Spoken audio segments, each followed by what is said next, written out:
I'm very pleased to welcome a man who has been an incredible champion for so many of these values that we all share, and we've shared them for a long time. RFK endorsing the former president. Don't you want a president who's going to protect America's freedoms? And suspending his own campaign. We don't agree on everything, but on the values and the issues that bind us together. Telling supporters he will try to remove his name from the ballot in swing states where he could be a spoiler for Trump. Gee, who could have predicted that the two biggest charlatans currently running for president would eventually join forces as election season continues to heat up? But I can only tell you, I've known him a long time. We've been a little bit on the opposite side of the equation, but I will say this, he is a brilliant, I still think of him as young. He's not that young. I always call him young, but he's not that young. But he is a phenomenal person, a phenomenal man who loves the people of this country as much as anybody can love the people of this country. So, Bobby, please say a few words. Thank you very much. And don't you want a president who's going to get us out of the wars and who's going to rebuild the middle class in this country? Nothing says rebuilding the middle class quite like slashing the taxes of the ultra-wealthy and corporations, being anti-union and weakening business regulations, but I digress. And don't you want a president who's going to protect America's freedoms?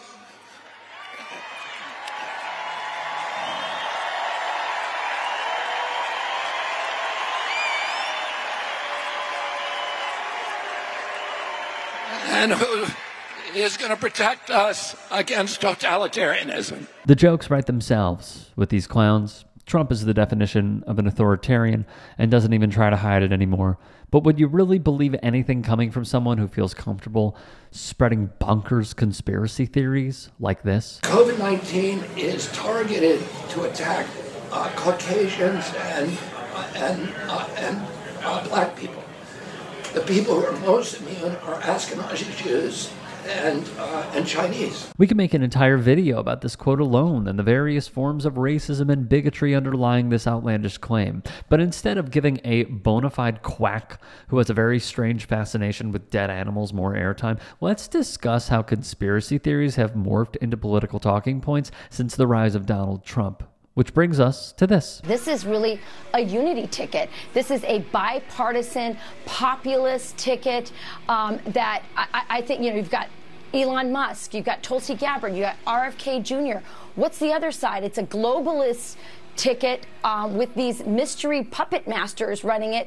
We don't really know who's making the decisions on the other side. Yep, you heard it right. Fox News' Rachel Campos-Duffy just used one of the oldest and most pervasive anti-Semitic tropes to describe Kamala Harris's campaign and the Democratic Party at large. Aside from the laughable lie that the multi-millionaire Trump and a Kennedy dynasty family member are legitimate populists, the fact that Campos-Duffy said this knowing that there would be no consequences for her bigotry says everything you need to know about the right-wing fake concern about the rise in anti-Semitism in America.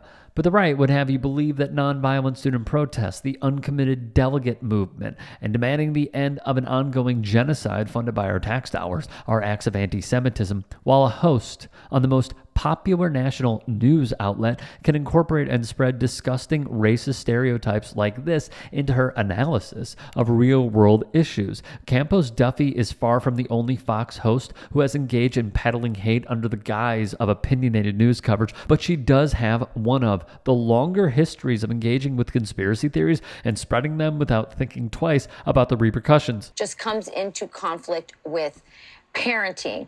I also think that the globalist population and climate alarmists, they have propaganda. Our kids are taking in that propaganda. You hear so many people saying, I'm afraid to have, young people saying, I'm afraid to have a kid because of the environment. This is all, and you talked about this yesterday, Will, this anti-human agenda, and it's in direct contrast with the Judeo-Christian idea of be fruitful and multiply. Instead, they see fertility as a curse, you know, always wanting to give women pills to take care of that, and children as burdens. And it's a lie. They're selling young people a lie that consumerism and travel and all these things will make you happy, when we all know that God and family in the end make you happy. And is it no surprise that young people are more anxious, popping, anxiety pills more than ever.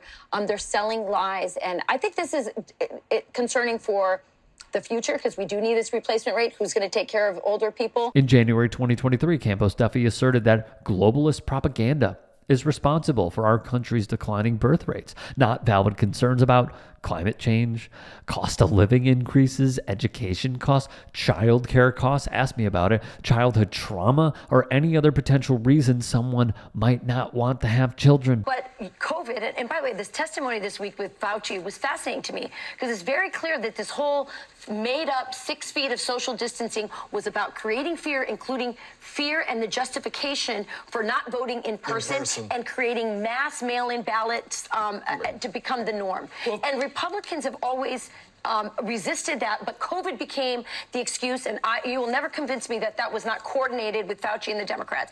I believe that.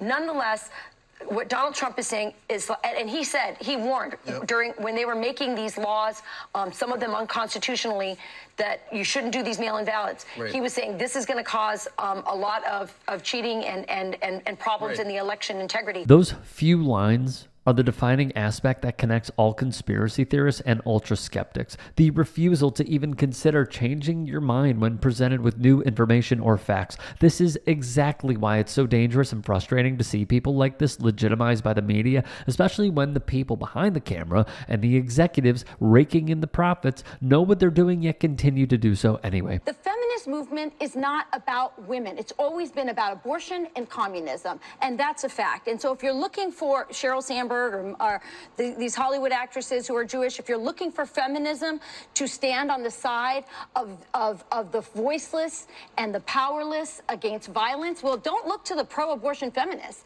That's not going to happen. That's not their agenda. It never has been. AOC likes big federal agencies. The bigger, the better. Her concern is with the mission of DHS. She doesn't just want to eliminate DHS. She wants to abolish ICE. She wants to get rid of Border Patrol. She agrees with Julian Castro in decriminalizing illegal border entry. So we're looking at someone who's basically wants to give you the wish list for terrorists, the wish list for criminal cartels and sex traffickers. And you have to wonder, is she working for them or is she working for the American people? Case in point, Fox executives knew that their audience will respond to attacks on women and drumming up fear about immigration, so they keep hosts like Campos-Duffy, Tucker, Jesse Waters, Janine Pirro, and countless others on retainer to deploy whenever they need to appeal to a certain subsection of their audience. You either impose a Christian value or that vacuum is going to be filled by something else, by somebody else's values. And right now, those are the values of the teachers' unions. Those are radical, progressive, secular communists. They have a crazy curriculum. They are not interested in educating our children. Mind you, our kids are the laughingstock of the world because our schools are falling apart. They don't teach anybody anything. Instead, they want to sexualize your kids. They want to politicize your kids. They want to turn your kids into activists. There truly is no hate quite like Christian love.